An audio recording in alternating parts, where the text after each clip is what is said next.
Allahu Akbar, Allahu Akbar.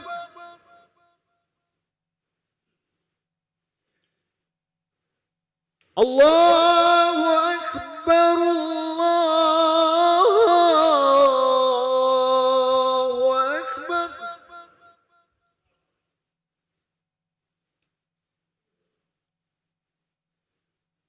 Asyhadu an la ilaha illallah.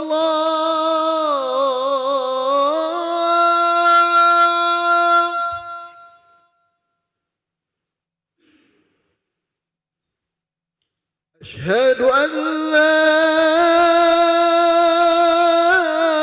ilaha illallah.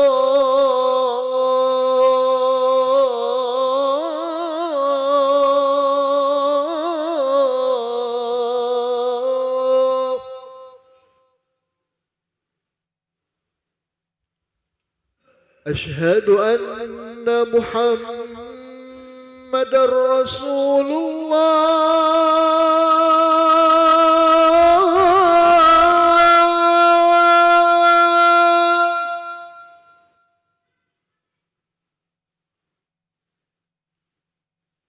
Asyhadu anna Muhammadar Rasulullah.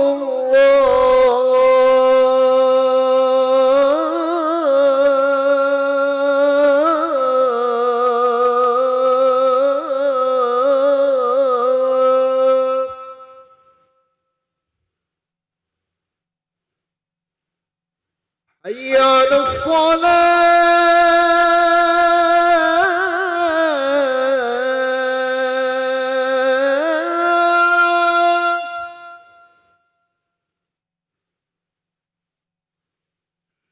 Hayya 'alas salat.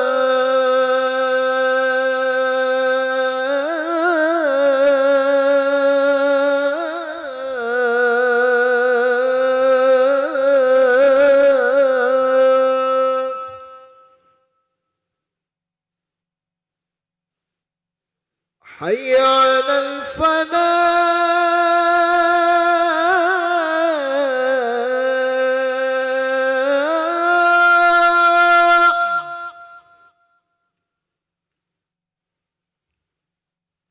Hayya 'alal falah.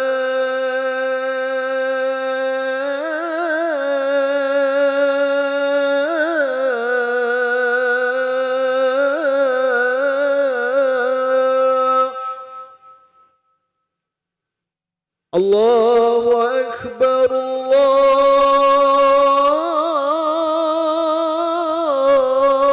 Akbar. La ilaha illallah.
Bismillahirrahmanirrahim.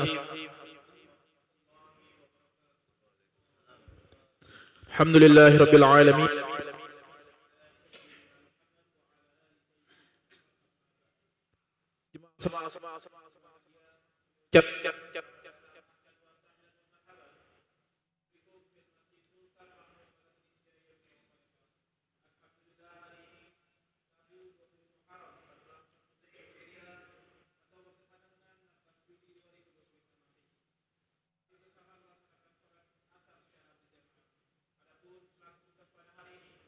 Adzan telah dikumandangkan oleh Al-Ustaz Ki Agus Junaidi Hasim dan salat akan diimami oleh Al-Ustaz Haji Ahmad Habibi Lutro Al-Hafiz.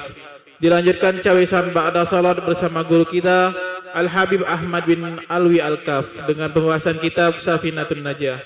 Untuk ketertiban ibadah, jamaah diharapkan untuk tidak mengaktifkan handphonenya dan barang milik jamaah harap dijaga sendiri atau dititipkan pada tempat yang telah disediakan.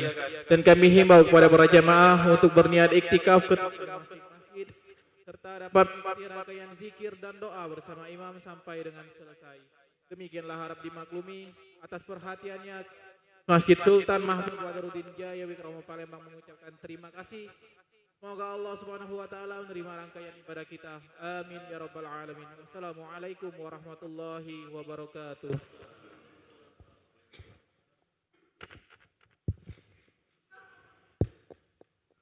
الله أكبر الله أكبر أشهد أن لا إله إلا الله أشهد أن محمد رسول الله حي على الصلاة حي على الفلاح قد قامت الصلاة قد قامت الصلاة الله أكبر الله أكبر لا إله إلا الله لا إله إلا الله سيدنا محمد رسول الله صلى الله عليه وسلم أقامها الله وأدامها ما دامت السماوات والأرض وجعلنا نشرح لأهلها الصلاة رحمكم الله أقيموا صفوفكم من إقامة الصلاة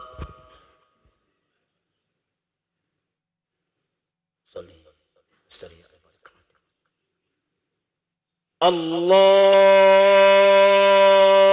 أكبر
الله أكبر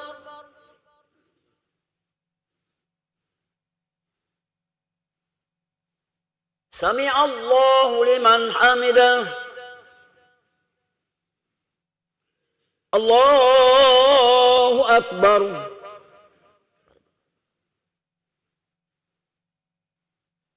الله أكبر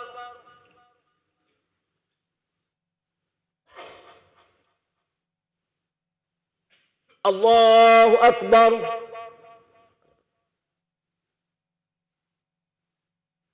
الله أكبر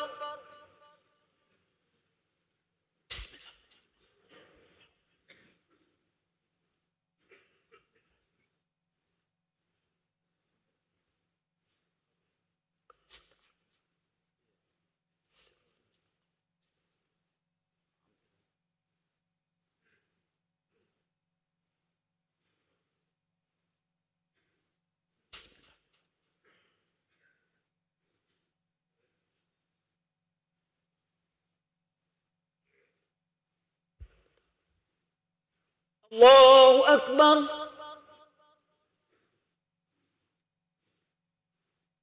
سمع الله لمن حمده الله أكبر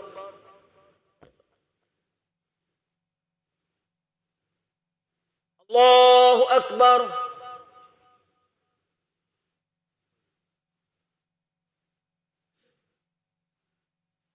الله أكبر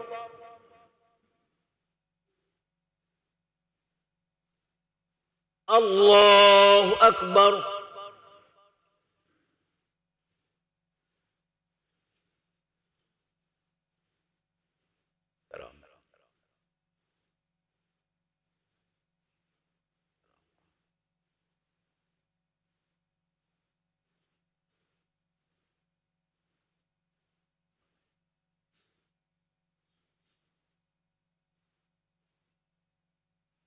الله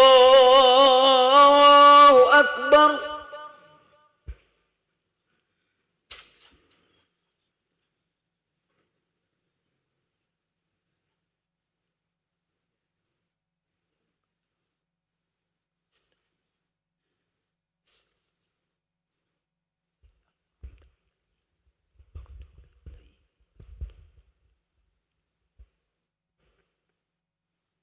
الله أكبر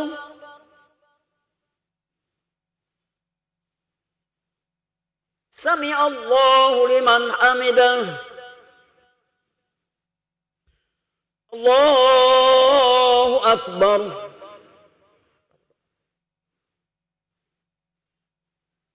الله أكبر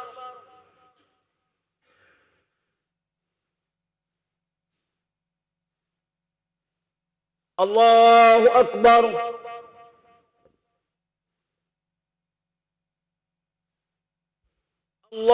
الله أكبر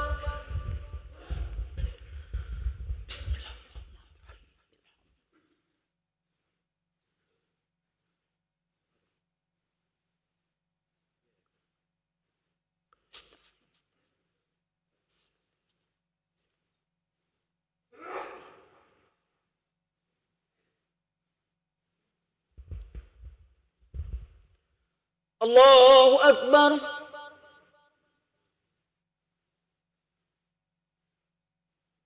سمع الله لمن حمده الله أكبر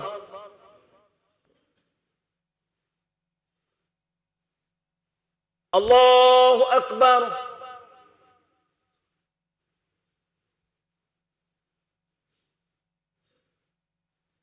الله أكبر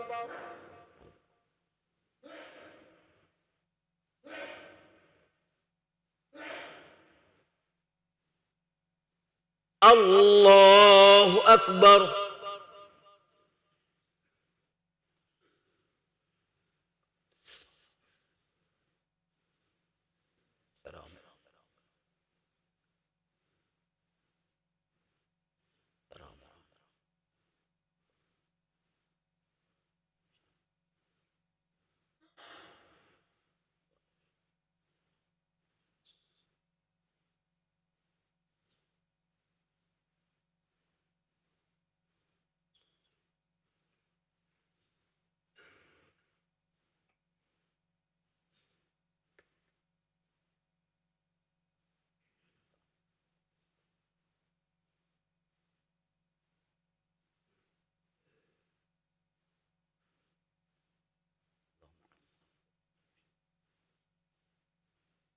السلام عليكم ورحمة الله السلام عليكم ورحمة الله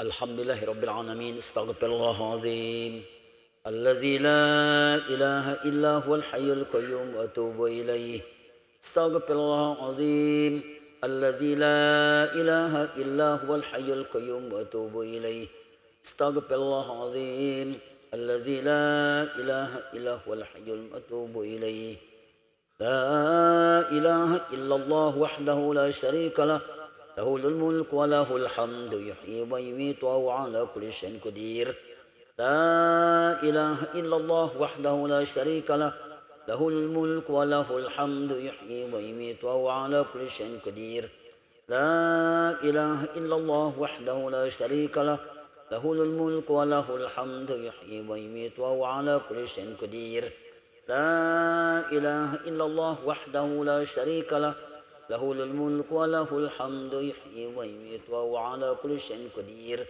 لا إله إلا الله وحده لا شريك له له الملك وله الحمد يحيي ويميت وهو على كل شيء قدير لا إله إلا الله وحده لا شريك له له الملك وله الحمد يحيي ويميت وهو على كل شيء قدير لا إله إلا الله وحده لا شريك له له الملك وله الحمد يحيي ويميت وهو على كل شيء قدير لا إله إلا الله وحده لا شريك له له الملك وله الحمد يحيي ويميت وهو على كل شيء قدير لا إله إلا الله وحده لا شريك له له الملك وله الحمد يحيي ويميت وهو على كل شيء قدير لا إله إلا الله وحده لا شريك له له الملك وله الحمد يحيي ويميت وهو على كل شيء قدير اللهم أجرنا من النار اللهم أجرنا من النار اللهم أجرنا من النار اللهم أجرنا من النار اللهم أجرنا من النار اللهم أجرنا من النار اللهم أجرنا من النار اللهم أنت السلام ومنك السلام وإليك يعود السلام فحينا ربنا بالسلام وأدخلنا الجنة دار السلام تباركت ربنا وتعاليت يا ذا الجلال والإكرام أعوذ بالله من الشيطان الرجيم بسم الله الرحمن الرحيم الحمد لله رب العالمين الرحمن الرحيم مالك يوم الدين إياك نعبد وإياك نستعين اهدنا الصراط المستقيم صراط الذين أنعمت عليهم غير المغضوب عليهم ولا الضالين آمين وإلهكم إله واحد لا إله إلا هو الرحمن الرحيم الله لا إله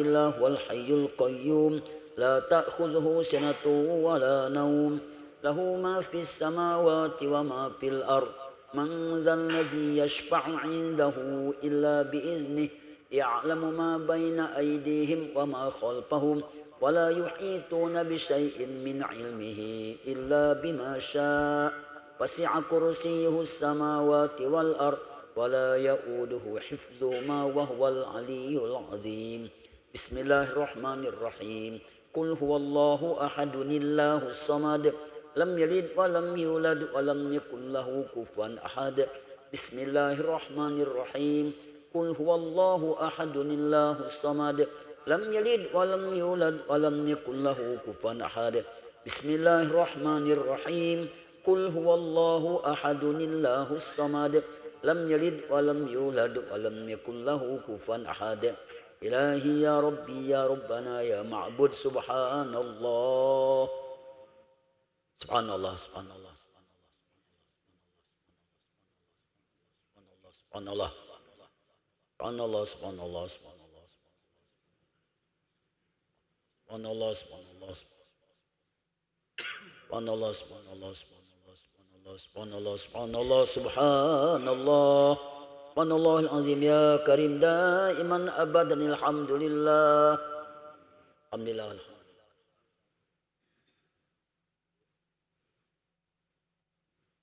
الحمد لله الحمد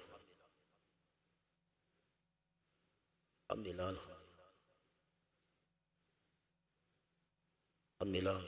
الحمد لله الحمد لله رب العالمين على كل حال وفي كل حال ونعمة الله أكبر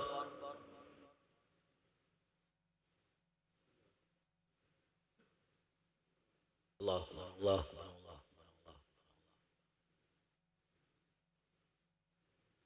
الله أكبر الله أكبر الله أكبر الله أكبر كبيرا والحمد لله كثيرا وسبحان الله بكرة وأصيلا لا إله إلا الله وحده لا شريك له له الملك وله الحمد يحيي ويميت وهو على كل شيء قدير ولا حول ولا قوة إلا بالله العلي العظيم. أعوذ بالله من الشيطان الرجيم. بسم الله الرحمن الرحيم.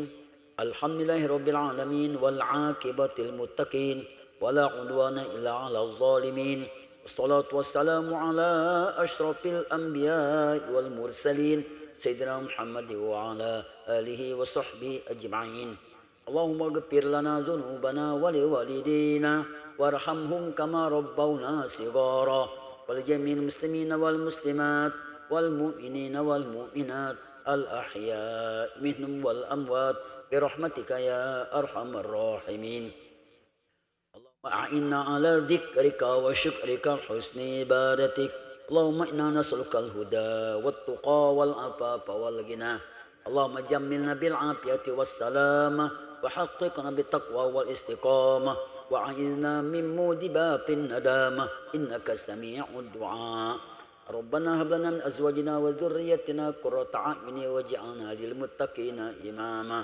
ربنا ظلمنا أنفسنا وإن لم تغفر لنا وترحمنا لنكونن من الخاسرين. ربنا آمنا بما أنزلت واتبعنا الرسول فاكتبنا مع الشاهدين. ربنا تقبل منا دعاءنا إنك أنت السميع العليم وتب علينا إنك أنت التواب الرحيم.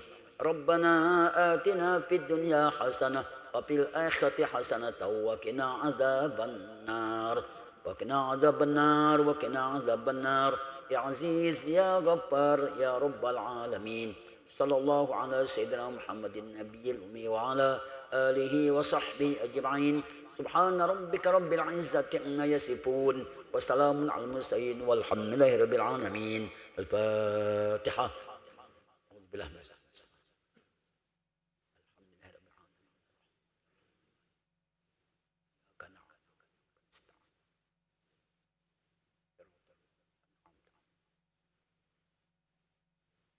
آمين يا الله آمين يا رحمن آمين يا رحيم آمين يا مجيب دعاء السائلين برحمتك يا أرحم الراحمين.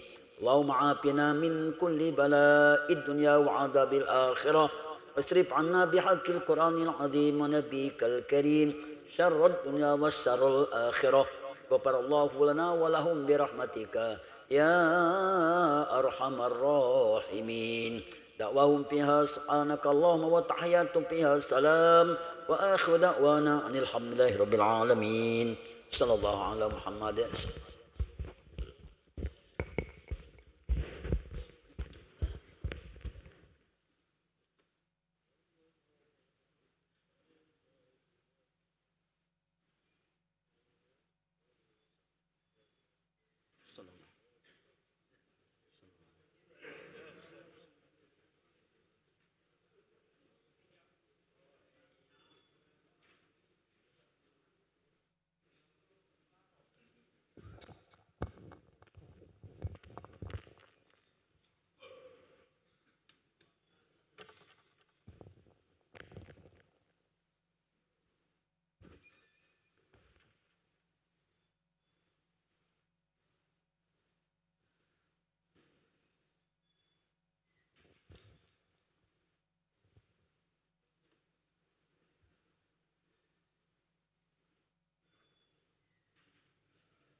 بسم الله الرحمن الرحيم. نستغفر الله العظيم.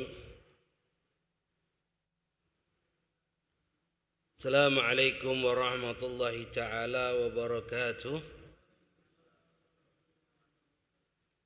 الحمد لله الحمد لله الذي فرض علينا تعلم شرائع الإسلام ومعرفة الصحيح ومعاملة فصيلها لتعريف الحلال والحرام وجعل مال من علم ذلك وعمل به خلود في دار السلام وجعل ما شرى من خلافه عصاه دار انتقام. أشهد أن لا إله إلا الله وحده لا شريك له المنة بالنعم والجسام وأشهد أن سيدنا محمدا عبده ورسوله المبعوث رحمة للأنام صلى الله وسلم عليه وعلى آله وصحبه برة الكرام. اللهم صل وسلم على سيدنا محمد مفتاح باب رحمة الله عدد ما في علم الله صلاة وسلاما دائمين متلازمين بدوام الملك الله وعلى آله وصحبه عدد كل ذرة ألف مرة. أما بعد، أيها الآباء إخوان مستمعين حاضرين رحمنا ورحمكم الله. Alhamdulillah thumma alhamdulillah. Puji syukur kehadirat Allah Subhanahu wa taala atas berbagai macam limpahan rahmat nikmat yang Allah berikan kepada kita, terutama nikmat al-Islam, nikmat al-iman, nikmat kita dijadikan umat Nabi Muhammad sallallahu alaihi wasallam, nikmat hidayah, inayah, taufik, wasihah wal afiyah. Begitu juga salam serta salam tidak henti-hentinya kita haturkan, hadiahkan kepada yang kita Nabi Muhammad sallallahu alaihi wasallam beserta para keluarganya, para sahabatnya, para pengikutnya di akhir zaman. Ya ma'azara hadirin rahiman wa rahimakumullah, melanjutkan di dalam pelajaran ilmu fikih di dalam mazhab Imam Syafi'i dalam pembahasan tentang masalah babul janaiz, tentang hukum masalah jenazah. Terakhir kita membahas di dalam menyolatin jenazah dan juga mengantar jenazah. Sekarang masuk di dalam pembahasan faslun fi bayani ahkamin dafn, hukum di dalam masalah menguburkan mayit. Qala al-ma'alib radhiyallahu ta'ala anhu nafa'na bih darina min ilanggal agna fil hufratun taktumu rahatu wa tahrasu minas siba wa akmaluhu gamatun wa bastatun wa yadha'u khaddu ala turab wa yajibu tawjih ila al-qibla ila akhirih. Wa qabla an natakallama an ad-dafn naqul innahu yanbaghi an yubadil bi qada'i dain al-mayyit in kana alayhi dain li ahad qabla tajhizi wa dafni. Dikatakan oleh ulama, sebelum kita membahas setelah memandikan jenazah, mengkafani, lalu menyolatinya, lalu mengantarnya, dan sebelum kita membahas tentang masalah menguburkan mayit, di sini disebutkan oleh ulama selayaknya yubadir bi qada'i dain al-mayyit, untuk mempercepat membayar hutang mayit. In kana alaihi dain li ahad, jika si mayit ini punya utang kepada seseorang, sebelum mengurus mayit dan menguburkan mayit. Ini katakan, itu yang harus didahulukan. Ini makanya dikatakan oleh ulama, sebelum kita mengurus urusan mayit tersebut, hendaklah selesaikan dulu urusan mayit terhadap manusia. Apa hal-hal yang bersangkutan terhadap mayit tersebut. Ini katakan. Karena Rasulullah sallallahu alaihi wasallam mengatakan nafsul mu'min mu'alaqa bidini hatta yaqda anhu. Jiwa seorang mukmin itu tergantung dengan hutangnya sampai dia bayar hutangnya. Itu yang diriwayatkan. Ini katakan.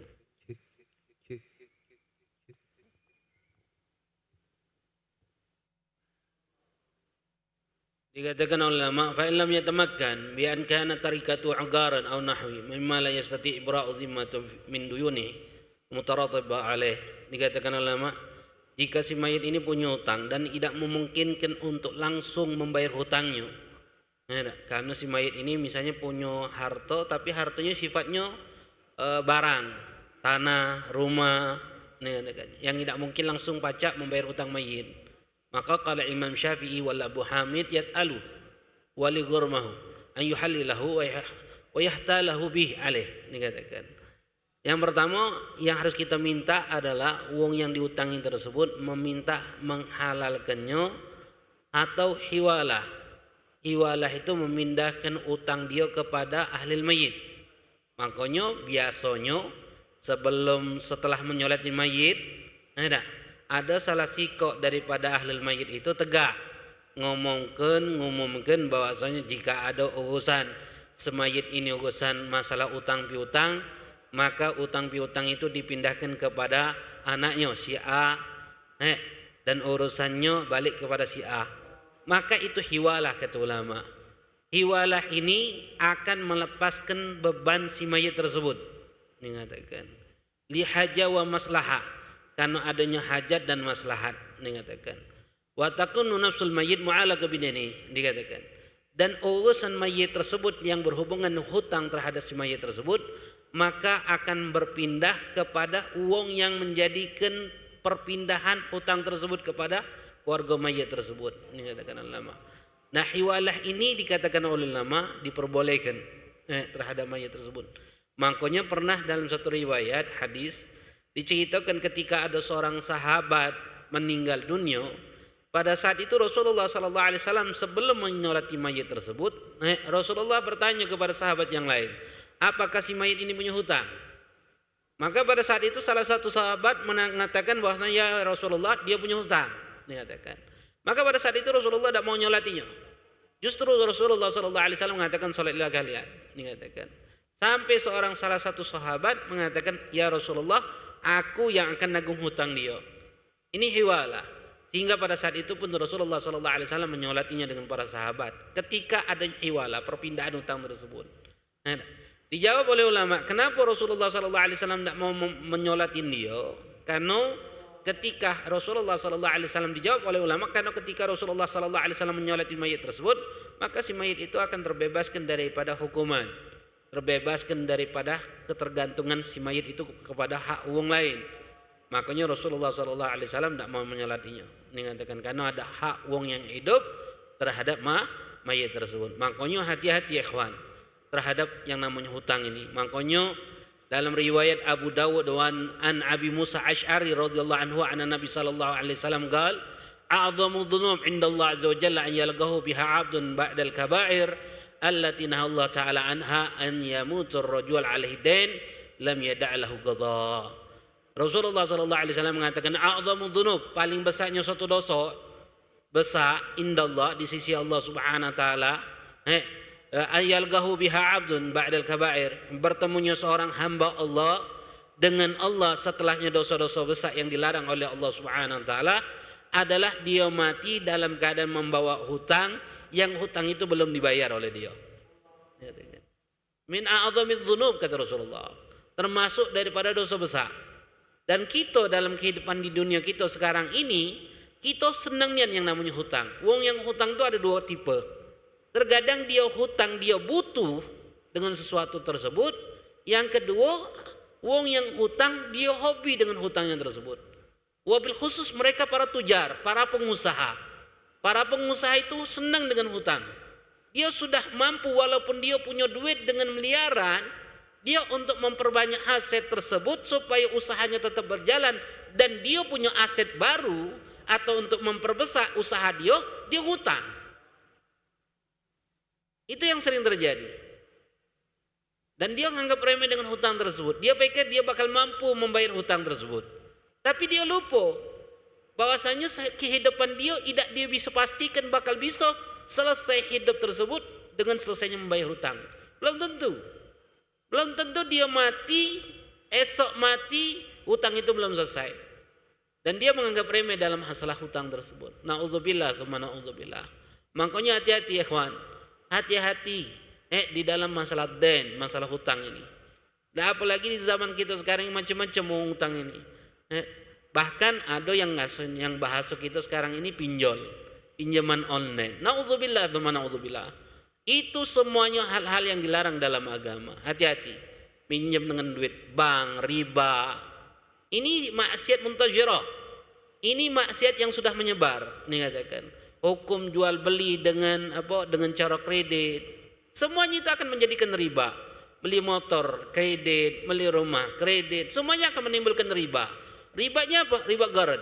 Ini katakan. Karena ada kaidah dalam hukum fikih, dalam kaidah dalam Islam. Qardu ghardin jarun naf'i 'ala mughri fa huwa riba. Setiap pinjaman yang mengambil manfaat kepada yang minjam itu akan menimbulkan keribaan. Ini hati-hati, ikhwan. Ini hal yang sering terjadi ini. Dan itu suatu maksiat yang menyebar saat ini. Padahal riba itu adalah salah satu maksiat yang diperangi oleh Allah Subhanahu wa taala. Yang Allah umumkan untuk memerangi orang-orang yang menggunakan riba. Dan kita zaman kita sekarang ini sangat menganggap remeh tentang masalah riba dan hutang tersebut. Nauzubillah, tsumma nauzubillah. Usahakan semaksimal mungkin untuk kita menghindari yang namanya riba. Dan jangan terikutkan dengan doktrin bahwasanya kalau kita tidak kredit, kalau kita tidak ngutang, kita tidak bakal punya barang itu. Itu doktrin yang salah. Kita Ustaz kalau tidak kredit beli rumah, kita tidak punya rumah. Kalau kita tidak kredit beli motor, kita tidak punya motor. Kita tidak kalau kredit punya mobil, kita tidak punya mobil. Dia pikir bahwasanya dia punya rumah, dia punya motor, dia punya mobil karena sebab kreditan tersebut. Padahal tidak. Pada hakikatnya apa yang terjadi dalam kehidupan kita ini sudah ditentukan oleh Allah Subhanahu wa taala. Kita punya motor atau tidak punya motor, kita punya kendaraan atau tidak punya kendaraan, kita punya rumah ataupun tidak punya rumah, itu adalah bagian yang telah ditentukan oleh Allah kepada kita. Bukan karena sebab usaha kita. Jangan bertuhan dengan usaha. Apa yang kita miliki saat ini bukan karena usaha kita. Apa yang kita miliki saat ini adalah bagian dari apa yang sudah ditentukan oleh Allah kepada kita. Semuanya. Begitu juga masalah rezeki dan berbagai macamnya. Kita berpikir rezeki itu perlu dicari, padahal tidak. Rezeki sudah ditentukan bagian apa yang telah ditentukan oleh Allah kepada kita. Kita tidak mencari rezeki. Rezeki tidak bisa diusahakan dengan mencari, bukan. Rezeki itu adalah bagian dari apa yang Allah tentukan kepada kita. Sedangkan usaha hanya sebatas ikhtiar. Hanya sebatas perintah Allah kepada kita untuk kita ikhtiar semaksimal mungkin. Bukan penentu hasil rezeki tersebut. Yang menentukan hasil rezeki adalah Allah Subhanahu wa taala.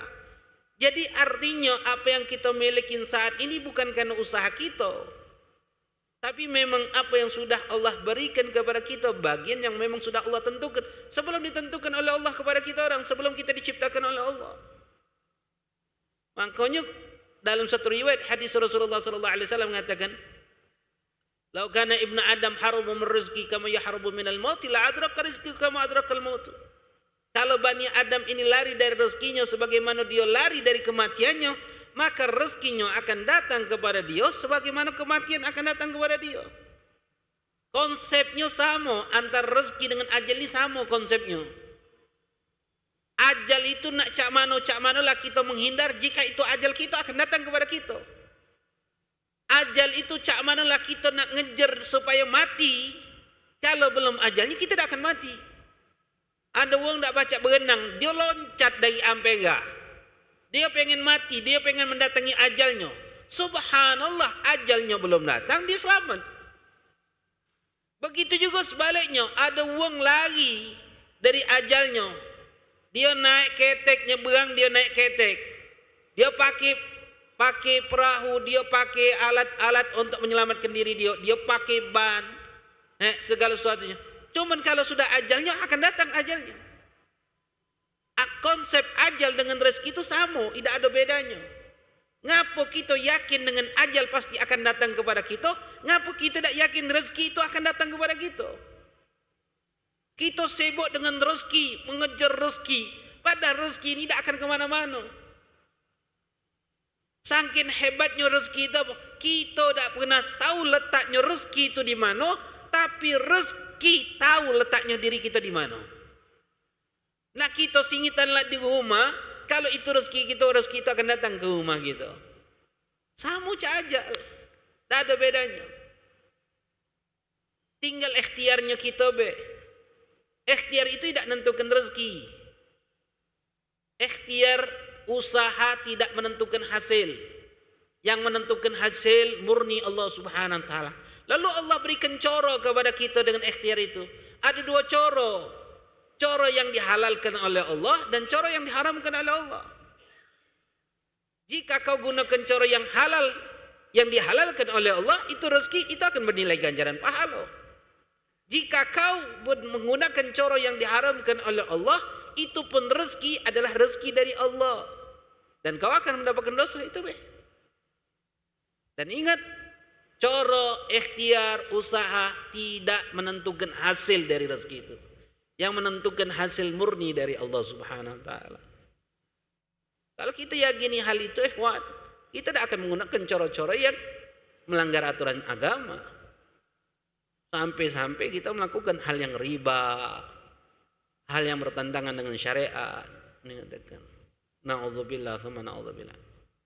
Itu yakin, kan sering kita dengarkan hadis, dalam riwayat hadis tersebut, ketika umur 4 bulan, Allah tiupkan ruh kita, Allah tentukan ajal kita, rezeki kita, jodoh kita, beruntungnya kita, celakanya kita sudah ditentukan oleh Allah. Kalau artinya rezeki kita ini tidak akan putus, tidak akan ada yang bisa mencegah rezeki kita, tidak ada, kecuali mati. Makanya sifat Ar-Razik, Allah yugazimul arzak, Allah mempunyai sifat Ar-Razik, pembagi rezeki. Dari kapan? Milal hayy ila an yamut. Dari mulai kita hidup sampai kita mati, sudah dibagikan oleh Allah bagian-bagian rezeki kita. Jadi hati-hati dengan masalah rezeki ini. Di zaman kita sekarang ini, Masya Allah, uang lebih bertumpuan ketakutan dengan rezekinya. Sehingga dia menggunakan berbagai macam coro untuk berusaha mendapatkan rezeki tersebut. Sehingga tidak sedikit di antara kita bertuhan dengan rezeki tersebut, bertuhan dengan usaha tersebut. Padahal usahanya sebatas usaha, tidak menentukan sama sekali rezeki. Tapi kita hanya diperintahkan untuk Allah, oleh Allah untuk ikhtiar semaksimal mungkin. Dengan akal yang Allah berikan kepada kita, dengan syariat yang Allah berikan kepada kita, tuntunan dari Rasulullah SAW. Itu tetap hasilnya Allah yang menentukan rezeki tersebut. Makanya hati-hati dengan masalah hutang, mobil khusus. Jangan sampai kita berani hutang karena hal yang tidak menjadikan kita darurat untuk membutuhkan untuk hutang tersebut. Nah, kira-kira kalau membutuhkan, sangat muhtaj, sangat membutuhkan gitu, sangat daruriyat, membutuhkan dengan darurat untuk hutang tersebut, kita diperbolehkan untuk hutang. Tapi kalau masalah dunia ini, pengen punya motor, pengen punya rumah dengan corong hutang, dan hutang tersebut dengan coro riba dan berbagai macamnya, maka itu akan menimbulkan keharaman-keharaman. Tidak akan berkah hidup kita. Dan ada pertanggungjawabannya nanti di akhirat, ikhwan. Ada pertanggungjawabannya. Apa yang kita miliki dengan coro yang diharamkan oleh Allah itu, ada pertanggungjawabannya di hadapan Allah. Sama segala hal. Begitu juga haji. Wong yang pergi haji itu memang panggilan dari sisi Allah Subhanahu wa taala. Tapi jika dia menggunakan sesuatu yang diharamkan oleh Allah untuk melaksanakan haji tersebut, lalu ketika dia mengucapkan labbaik Allahumma labbaik, dalam hadis qudsi Allah katakan apa? La labbaik wala sya'dik. Tidak ada panggilan untuk kau, tidak ada kebahagiaan untuk kau.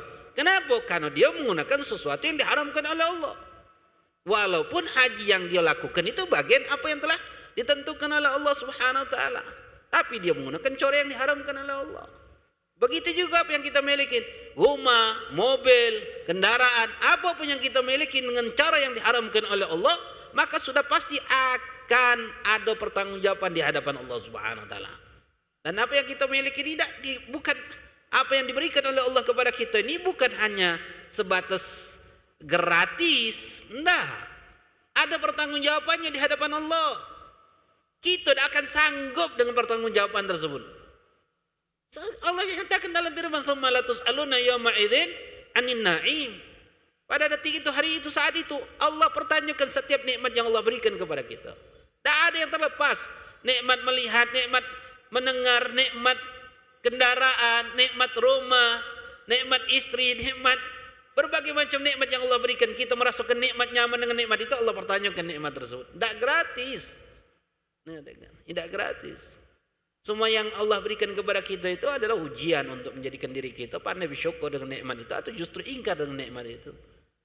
Maka hati-hati ikhwan. Jangan terlena dengan apa yang Allah berikan kepada kita. Jangan kita pikir bahwasanya ketika Allah berikan nikmat itu kita ngasuh diri kita nih, wong yang pantas untuk mendapatkan nikmat itu. Lah, wallah tidak. Ingat itu. Apapun yang Allah berikan kepada kita berupa nikmat, jangan kita berpikir bahwasanya aku ini pantas untuk mendapatkan nikmat. Kenapa? Aku karena sholat duha. Aku banyak sedekah. Karena aku berbuat baik, karena aku melakukan. Nah, ikhwan. Ada pertanggungjawaban dengan nikmat yang Allah berikan kepada kita itu. Kau dapatkan dengan cara apa nikmat itu? Lalu kau gunakan bagaimana nikmat tersebut? Lalu kau habiskan bagaimana? Semuanya ada pertanggungjawaban di hadapan Allah. Jadi hati-hati ikhwan. Hati-hati dengan apa yang Allah berikan kepada kita. Jangan jadikan semua itu menjadi sebab kita diberatkan dosa kita di hadapan Allah Subhanahu wa taala. Kemudian hukum menguburkan mayit. Wa dafan fil maqbarah afdal.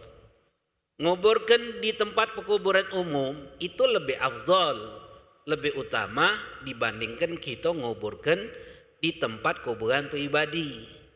Ini katakan. Kenapa? Karena likasrati ma sayanalahu minad du'a lahu bi katsrati tawarruduz zairin wal marin wa tikrar dzalik. Ini katakan. Karena ketika kita dikuburkan di tempat pekuburan umum, kita akan mendapatkan banyak doa dari orang-orang yang ziarah, orang-orang yang lewat, dan hal itu berulang-ulang kali. Makanya ketika kita melewati kuburan, sunnah bagi kita untuk mengucapkan salam. Dan mengucapkan assalamualaikum ya ahlil kubur. Lalu kita katakan inna insyaallah bikum lahiqun. Lalu doakan nasallallahu lana wa lakumul afiyah. Assalamualaikum ya ahli kubur. Assalamualaikum diyar mu'minin. Assalamualaikum wahai ahli kubur. Assalamualaikum rumah orang-orang mukmin. Wa inna insyaallah bikum lahiqun, dan sesungguhnya insyaallah kami ini akan melok nyusul. Nak minta nasallallahu lana wa lakumul afiyah. Kita mintakan doakan, ya Allah mudah-mudahan Allah memberikan apa? Untukku dan kalian keselamatan, afiyah. Ini katakan. Itu yang kita doakan. Setiap lewat kuburan, makanya di kuburan umum, siapapun mereka yang di kuburan umum tersebut akan selalu mendapatkan doa. Doa wong yang ziarah, doa wong yang lewat, dan itu berulang-ulang kali dibandingkan kuburan pribadi. Dibandingkan kuburan yang jarang dilewati oleh wong. Makanya yang banyak doakan gitu. Wong yang lewat itu sunnah mendoakan, mengucapkan salam kepada ahli kubur.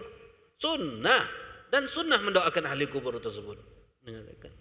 Kalau kita dikuburkan di situ, semakin banyak uang yang lewat, semakin banyak uang yang mendoakan, semakin banyak uang mendoakan, itu pun akan memberikan manfaat kepada kita. Makanya kata ulama, dikuburkan, dikatakan di tempat kuburan umum itu lebih afdal. Sebagaimana Nabi SAW menguburkan keluarganya dan para sahabatnya bil baqi, di tempat al-baqi. Dikatakan. Kenapa? Karena saat itu baqi adalah tempat kuburan umum. Ini katakan. Tidak Rasulullah sallallahu alaihi wasallam mengkhususkannya. Sedangkan Rasulullah sallallahu alaihi wasallam dikuburkan di rumahnya. Ini katakan. Kenapa? Karena riwayat hadis Rasulullah sallallahu alaihi wasallam mengatakan li anna Allah taala lam yuqbid nabiyyan illa fil mawdi' alladhi yajibu an yutfan fi. Tidaklah Allah mematikan seorang nabi, mewafatkan seorang nabi, maka tempat diwafatkan itu adalah menjadi tempat kuburannya. Ini katakan. Makanya Rasulullah SAW dikuburkan di rumahnya Siti Aisyah. Makanya kalau kita ziarah, Raudhah itu kan kecil kan? Masjid Raudhah itu. Sampingnya itu kuburan Rasulullah. Samping kuburan Rasulullah itu tempat rumahnya Rasulullah SAW. Makanya pada masa Rasulullah di masa tua, ketika sahabat menyolati, Sayyidina Abu Bakar menyolati, maka Rasulullah itu dipimpin untuk keluar. Karena berdampingan rumahnya. Tempat kuburan Rasulullah itu adalah kamarnya Rasulullah SAW, tempat tinggalnya Siti Aisyah radhiyallahu anha, istrinya Rasulullah SAW. Karena Rasulullah SAW wafatnya di rumah Siti Aisyah, di pangkuan Siti Aisyah radhiyallahu anha, di kamarnya. Pada saat itu pun ketika Rasulullah SAW wafat, Maka pada saat itu sahabat menangis, lalu Sayyidina Abu Bakar mengatakan, meriwayatkan hadis tersebut, tidaklah tempat di situ wafatnya Nabi kecuali Nabi dikuburkan di tempatnya tersebut. Maka dikuburkan di tempat tersebut. Kemudian kalau seandainya kuburan itu tidak memberikan manfaat, kenapa Sayyidina Abu Bakar nak dikuburkan dekat Nabi? Kenapa Sayyidina Umar nak dikuburkan dekat Nabi? Kalau bukan Sayyidina Abu Bakar dan Sayyidina Umar adalah tarbiyah dari Nabi, pendidikan dari Nabi, ilmu dari Nabi, maka sudah jelas Sayyidina Abu Bakar akan dikuburkan dimanapun, Sayyidina Umar pun akan dikuburkan dimanapun. Karena mereka meyakini kuburan itu bisa memberikan manfaat, maka mereka ingin dikuburkan dekat Nabi. Ini katakan. Wa istasna asyahid. Begitu juga dikecualikan kata ulama adalah syahid, dikatakan. Fa innahu yadfan haitsu qutila, dikatakan. Para syuhada dikuburkan di tempat di mana mereka berperang, wafat di dalam peperangan tersebut. Makanya dikatakan wa gaddu finan Nabi sallallahu alaihi wasallam syuhada Badar fil maudil ma'arikah. Dan Nabi menguburkan para syahid, orang-orang sahabat yang mati di dalam peperangan Badar di tempat perperangan tersebut, dikatakan. Wa qad nuqilu syahada Uhud li qurbihim minal Madinah fa amarhum bi irja'ihim ila mawdi'ihim. Pernah ketika wafat di dalam perperangan Uhud, dikatakan ada sebagian keluarga tersebut, keluarganya para sahabat tersebut, ketika melihat keluarganya tersebut wafat, yang bapaknya meninggal dunia, yang anaknya meninggal dunia, yang saudaranya meninggal dunia, maka keluarga tersebut mengambil jasad keluarganya tersebut, sahabat tersebut, lalu dibawa ke kota Madinah, karena dekat dengan kota Madinah pada saat itu Uhud. Maka ketika Rasulullah SAW tahu dengan apa yang terjadi pada saat itu, Rasulullah SAW memerintahkan mereka untuk membalikkan jasad itu di Uhud, lalu diwafat dan dikuburkan di dalam peperangan Uhud. Sebagaimana riwayat Imam Abu Dawud, Tirmidzi, Nasa'i dan Ibnu Majah. An Jabir radhiyallahu anhu qala kunna hamalana qatlil Uhud yaumul Uhud inna nafnihim. Ini katakan. Dalam riwayat kami pindahkan orang-orang yang wafat di dalam peperangan Uhud untuk dikuburkan dekat kota Madinah. Lalu ada panggilan dari Rasulullah SAW untuk membalikkan jasad tersebut di dalam di tempat Uhud tersebut. Lalu kami balikkan di tempat Uhud tersebut, lalu dikuburkan di dalam peperangan Uhud tersebut, di tempat Uhud tersebut. Kemudian Imam Azra'i disunnahkan, dikatakan ghairu maqbarah, dikatakan sunnah. Imam Azra'i mengatakan sunnah kita kuburkan bukan di tempat kuburan umum jika yang pertama dikatakan subhat bi'ardiha, tempat itu tanah itu subhat, ada pertikaian, tidak jelas tanah itu milik siapa, dikatakan. Atau tanah tersebut gambus, tanahnya becek, bisa jasad itu bisa keluar dari tempat tanah tersebut, itu juga dikatakan. Atau tempat di situ tempat yang fasik, banyak orang-orang fasik dikuburkan di tempat tersebut, maka sunnah bagi kita tidak dikuburkan di situ, dikatakan. Kemudian wa yustahabu an yudfan fi afdal maqbarah fil bilad, disunnahkan untuk dikuburkan di tempat pekuburan yang terkenal, kuburan tersebut ada orang-orang salihin, dikatakan ma'rufa bis salihin. Jika di tempat tersebut ada kuburan-kuburan orang-orang salihin, maka sunnah kita kuburkan tempat orang-orang salih tersebut. Bahkan disunnahkan jam'ul aghara fil maudhi', disunnahkan ketika kita menguburkan jenazah dekatkan dengan kerabat-kerabatnya. Karena Rasulullah SAW meletakkan di depan jasad daripada Uthman bin Mad'un setelah wafatnya itu sahra, batu.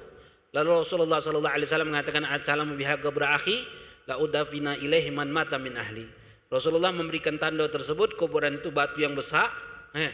Lalu Rasulullah mengatakan supaya aku tahu ini kuburan duluku dan aku akan kuburkan di tempat-tempat keluargaku meninggal di situ. Dikatakan artinya disunahkan untuk dikuburkan di tempat kerabat. Jadi kalau kita ada kuburan, makanya sunnah kita berdekat-dekatan dengan kerabat-kerabat kita. Itu diantara sunnah. Itu hukum di dalam menguburkan mayit. Kemudian wa yahrumun nagal mayit qabla an yudfan min biladil mautihi ila biladil akhar. Hukum memindahkan kuburan. Hukum memindahkan jasad mayit tersebut dikuburkan di tempat yang lain.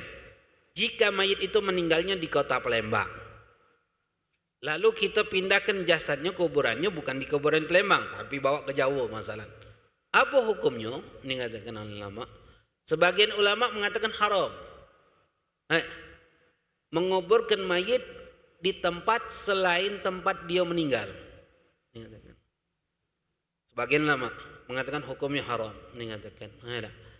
Wa qala jam'un minhum al-Bughawi, sebagian lagi mengatakan Imam Bughawi, la yahrumu nagal madhkur. Tidak diharamkan untuk memindahkan tersebut. Ini katakan bal makruh faqat, akan tetapi hanya makruh saja. Ini katakan hanya makruh. Bahkan yusanu, bahkan sunnah. Ayakuna bi ghurbi haram Makkah, jika dikuburkan dipindahkan di kota Mekah. Al Madinah, atau di kota Madinah. Au Baitul Maqdis. Atau bahkan di Baitul Maqdis. Bal fala yahrum wal iqra bal yundab. Ini katakan tidak diharamkan dan tidak dimakruhkan, bahkan disunnahkan kata ulama. Bahkan juga Imam Tabrani beliau mengatakan Al-Muhib At-Tabri, beliau mengatakan begitu juga dikuburkan di tempat-tempat orang-orang saleh, dipindahkan. Jadi meninggalnya di Palembang, dikuburkannya di Jawa misalnya. Tapi di Jawa tersebut ada kuburan orang-orang saleh. Ulama mengatakan tidak diharamkan, bahkan disunahkan. Tapi ada sebagian lagi mengatakan hukumnya haram. Semua ini diperbolehkan, yang mengatakan haram atau yang mengatakan makruh, bahkan yang mengatakan sunnah. Jika kita nak memindahkan jasad tersebut, syaratnya harus disolati di tempat dia meninggal, baru pacak dipindahkan. Kenapa? Karena tempat dia meninggal tersebut, penduduk di situ adalah wong yang diwajibkan untuk mengurus jenazah, karena hukumnya fardu kifayah. Jika tidak ada di tempat itu yang menyolatinya, maka seluruh desa tersebut hukumnya jadi haram. Makanya kalau seandainya ada jasad, ada jenazah meninggal di Jakarta, nak dibawa ke Palembang, setidak-tidaknya di Jakarta itu sudah disolati, mandikan, kafani, solati. Setelah solati baru dibawa ke Palembang jasadnya untuk dikuburkan di Palembang. Kalau tidak, dosa. Ini katakan kalau tidak, hukumnya berdosa. Karena di tempat sanalah yang diwajibkan untuk disolatinya. Ini katakan. Itu hukum memindahkan jenazah tersebut di tempat untuk dikuburkan di tempat selain tempat meninggalnya tersebut. Ada yang mengatakan haram dan ada yang mengatakan makruh. Semuanya yang mengatakan makruh itu juga syaratnya setelah disolati di tempat tersebut baru boleh dipindahkan jasad tersebut. Wallahu a'lam bissawab. Nanti kita lanjutkan lagi dalam pembahasan hukum menguburkan jenazah ini. Allahu a'lam bissawab. Mudah-mudahan Allah Subhanahu wa taala berikan keberkahan dalam majlis kita, menambahkan ilmu kita, dijauhkan dari segala perkara yang menyebabkan kita jauh dari Allah, dan kita juga minta kepada Allah Subhanahu wa taala untuk kita, untuk orang yang kita cintai, yang mencintai kita atau yang tidak senang kepada kita, atau orang-orang yang pernah berbuat baik dalam hidup kita, atau yang pernah kita zalim atau yang menzalim kita dengan muslimat, kita mintakan kepada Allah. Mudah-mudahan Allah ampuni dosa kita dan dosa mereka, lalu Allah matikan kita dan mereka dalam keadaan husnul khatimah. Ya Allah biha, ya Allah biha, ya Allah bihusnul khatimah fi khair wa fi al-afiyah. Allahumma rzuqna fahmi nabiyina Muhammad muslim wal hamalikat al-muqarrabin.